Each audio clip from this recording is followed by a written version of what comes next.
அனைத்து அமர்வுகளும் இனிதே நடைபெற்ற முடிந்தது. அடுத்தது நம்ம புத்தக வெளியீடு, அதற்கு முன்பு ஒரு சிறப்பு விருந்தினரை நமக்காக இந்த நிகழ்வுக்காக அழைச்சிருக்கிறோம். அந்த சிறப்பு விருந்தினர் மிஸ்ஸஸ் கான்ஸ்டன்ட் சிங்கம். அவர்களை பற்றிய ஒரு சிறு குறிப்பு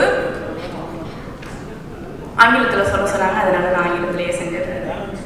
This evening's guest of honor, Mrs. Constance Singham, is a civil society activist who is the right person to be here today, and former president, not once but 6-time past president of AWARE, that is Association of Women Action and Research. Mrs. Constance Singham came late to activism in 1978 at the age of 42, so it is not too late for us. To reinvent herself, went ahead to do her degree, and in 1986 she joined women's rights group AWARE. Since then, she didn't look back.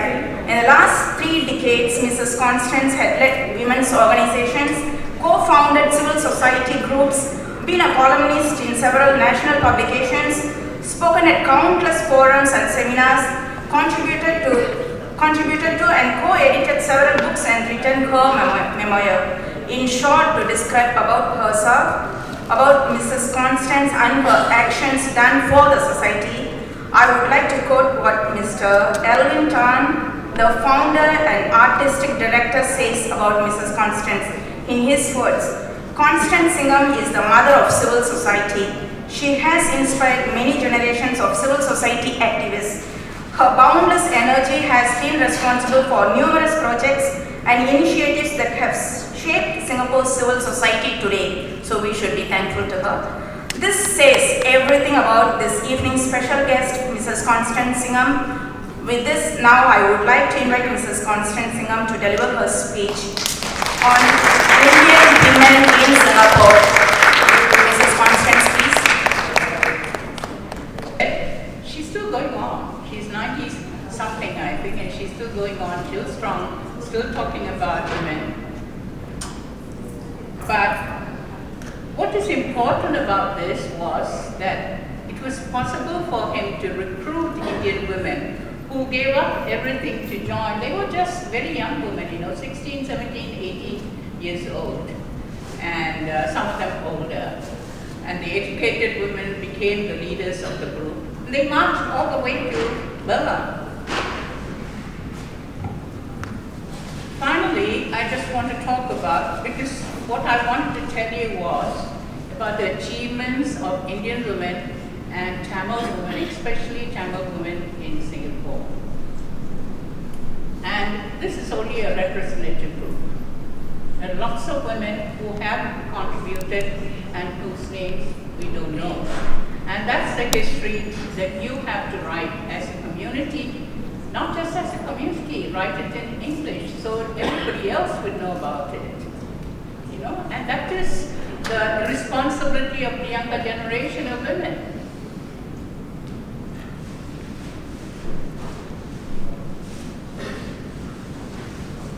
Anyway, here we have, I want to start with Mrs. Devanaya, because she represents a lot of our Tamil women. A lot of the women, because what we have is very successful Tamil women, and then we also have a community of neglected Tamil women who still are strong women, who support their husbands, who do any kind of job they are able to do, or the cleaners and security guards, supporting men. Every woman in Singapore works. Every woman every woman who can't depend on their husbands, and if you know the history, a lot of Indian women can't depend on their husbands. Sorry, I'm a feminist. I'm talking about this session which is meant to see what we have done and what needs to be done. And that's one of the problems that we have to confront is how do we raise our sons? As mothers, how are we raising our sons? Because we are responsible for that, and that is a subject for another conference,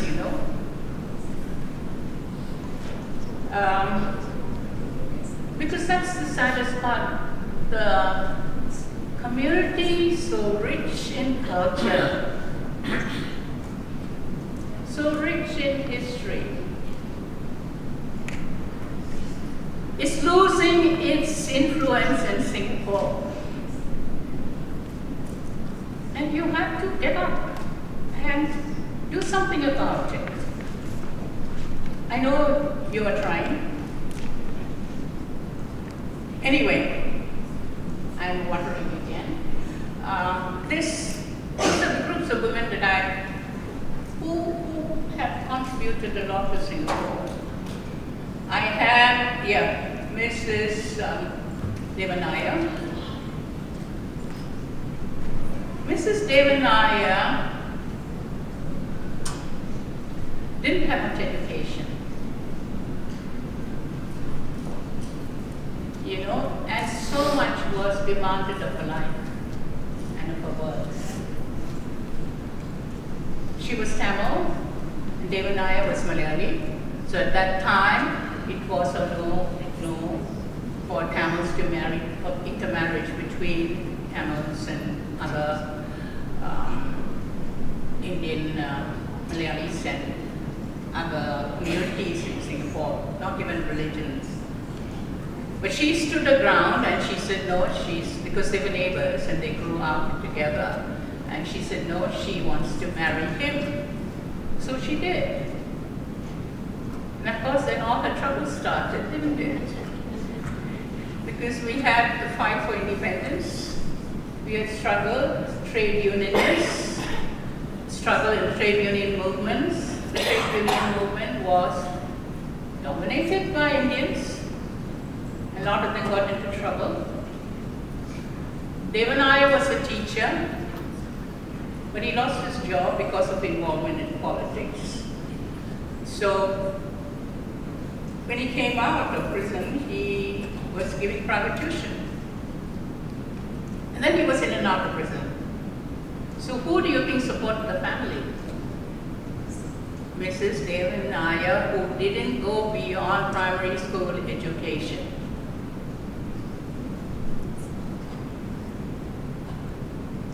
And then, of course, she became the First Lady of Singapore.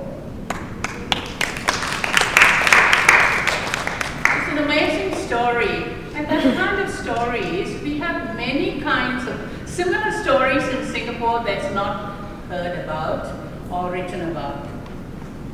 That we have to tell those stories,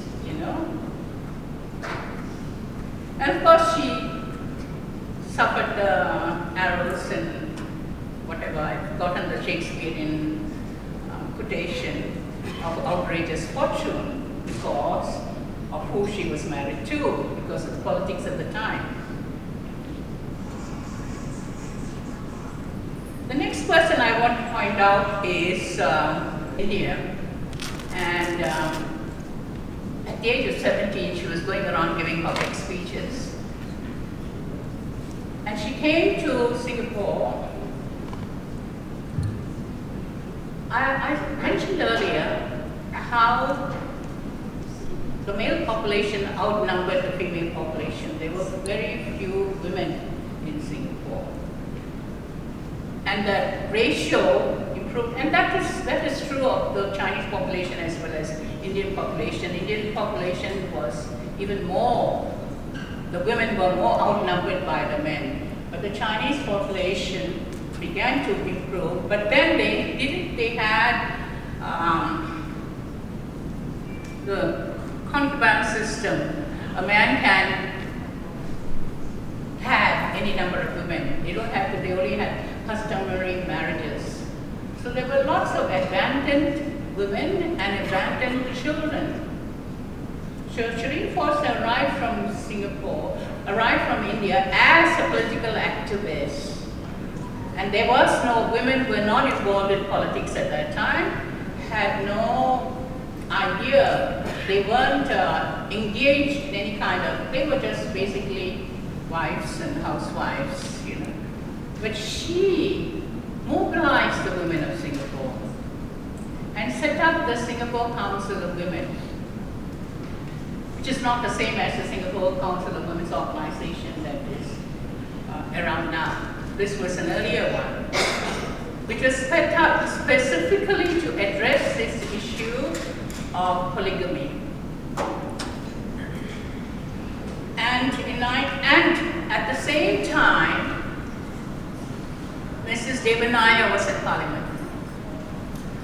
Mrs. Devanaya, because Devanaya had to go to KL to set up a new political organization because he was Malaysian, Mrs. Devanaya stayed behind, and Lee Kuan Yew asked Mrs. Devanaya to stand for his constituency at Mulmin. And she did, and she had got the highest votes in that election year. And she was in Parliament. Remember, she only had a primary school education, but she was the one who worked and supported and raised her children. When Devanaya was in and out of prison and hardly earning any money, you know. And so when Devanaya went to KL, Mrs. Devanaya took over. Lee Kuan Yew asked her to stand for election, and she won the election. And she talked, and she went to Parliament, and she spoke in Tamil. And she supported the women's rights, supported the women's charter movement, which was being organized by Mrs. Shireen Foster. Mrs. Shireen Foster, Mrs. Devanaya, that was the time, 5 years period, when Singapore women were fighting for the right of women in marriage, because most of them were not married, they were concubines, and they were then abandoned with large families, you know. So she spoke up, Mrs. Devanaya spoke up in support of the Women's Charter and the women's rights. You also have, that's Mrs. Shireen Foster, yeah. Mrs. Devanaya. Then you have Mrs. Checha Davis, who was married to Tamil, she herself was Malayali. And she set up the first women's hostel. She was the first Asian woman to become president of Young Women's YWCA. Yeah, YWCA. She was the first Asian to become one. And she set up the first women's hospital, and she didn't have enough money to do that. She sold her own property to do that, to fund that. So that's Mrs. Checha Davis. Gone. Sorry.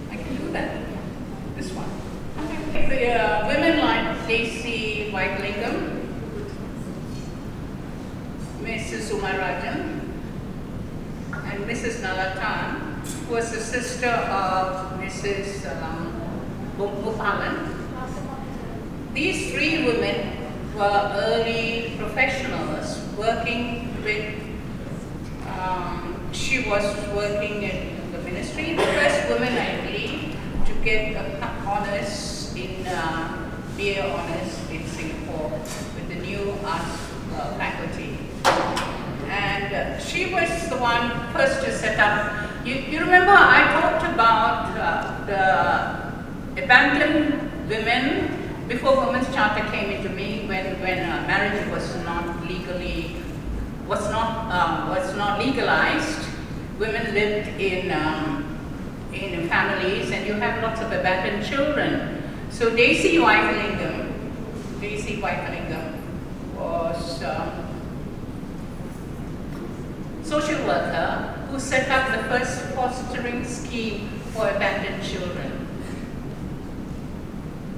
Yamatambaya, set up in 1970 with Mrs. Bhatia, I think, who was the wife of the commissioner, Indian commissioner, set up AWA, the Association of Women for Welfare, AWWA, Women's Welfare Organization, Association, 1970. And currently they serve almost 20,000 clients a year. They have 17 centers. Centers serving the needs of the aged, needs of the disabled, needs of the chronic sick, 70 centers in Singapore.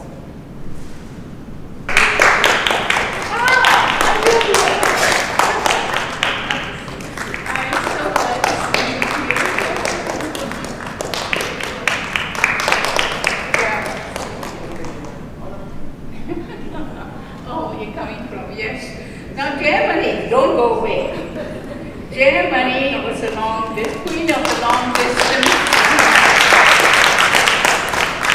and she was SG's Sportsman of the Year for 1977 and 1981.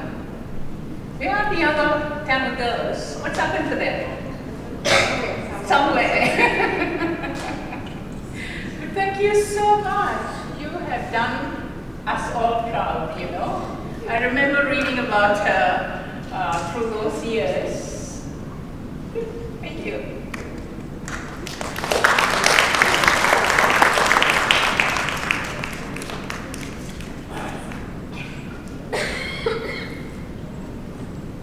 Then you have,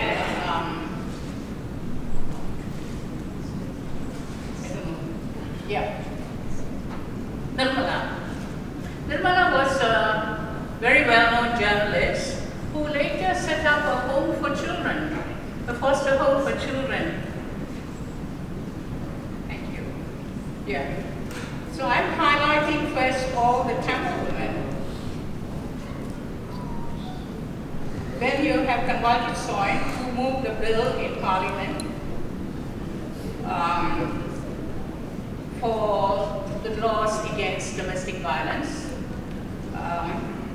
So majority of these women who have contributed to Singapore's well-being are Tamil women. And we don't hear about them, you know, because what we have is the system which has divided us into Indians, Tamils, Malays, and Chinese. So what happens is when a Tamil woman or Indian woman achieves, she's featured in Channel 8. So the rest of the community don't hear about that. If she is dealing with something Chinese, then she is in Channel 8. So who get into Channel 5? I have no idea. Oh, I did it. I got into Vasanta, thanks to Kalpani. But that's our problem. How do we? So my final question is, how do you? There's so much talent, so many educated people. How do you then preserve your culture at the same time has the ability to work across cultures? You know, without people like me are anglicized Malayalis who have lost our language. I can't speak, nobody around me to speak Malayalam. We've been enabled to cross the cultures. But how do you, as a Tamil community with the richest culture in the world, with the oldest language in the world, how do you then preserve your culture at the same time be part of our mainstream community? And that is important. Otherwise, you're a dying race. What is it that you want? And I think you have to, as a community, get together and talk about it. I don't know whether you do. How many women, for instance, sit in all these community committees, the Hindu Endowment Board, for instance? Any women there? Any women? You have? No. In the Indian Heritage Board, any women? There are women. There are 3 women. Good. So you have to then get into these. You have to function not just within your community, but across communities. Okay, how do you do that? And that's a discussion for your community. Secondly, since this is the end of a discussion on feminism, your mothers of Indian girls, how are you educating them? You know as well as anybody and everybody across, in fact, the whole of Singapore thinks Indian men beat up their wives. And domestic violence is a problem. But I don't know whether it's more of a problem among Indian community and other communities because we don't have the statistics. But it is a serious problem. So the mothers have to ask themselves, how do you raise your sons? So my 2 questions were that, how do you raise your sons? How do you function, preserve your own culture, and also be able to function? Because if you don't, Indian girls are suffering. Indian girls are the last to get jobs. Always the last to get jobs. They are discriminated against. So you really have to be able to move across cultures.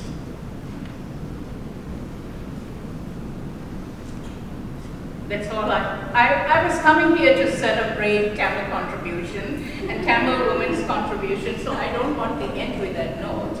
But I do want to say you have a lot to contribute.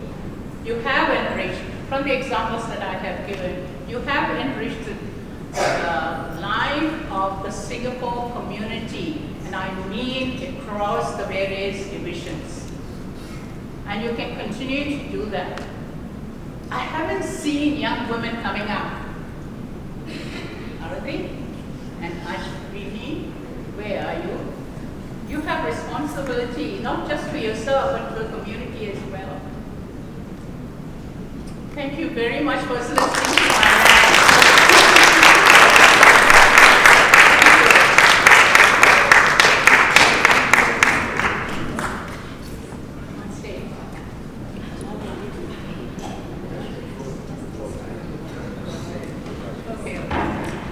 Connie, since you provoked me, I want to share something with you, but at the same time, because it's of value to everyone else, I decided to come up. On the 7th of December, part of your prayers will be answered by the Indian Heritage Society, Indian Heritage Center and the Institute of Policy Studies where I work, because on that day, there will be a launch of a 2-volume book. One is called, both of them are called Sojourners to Settlers.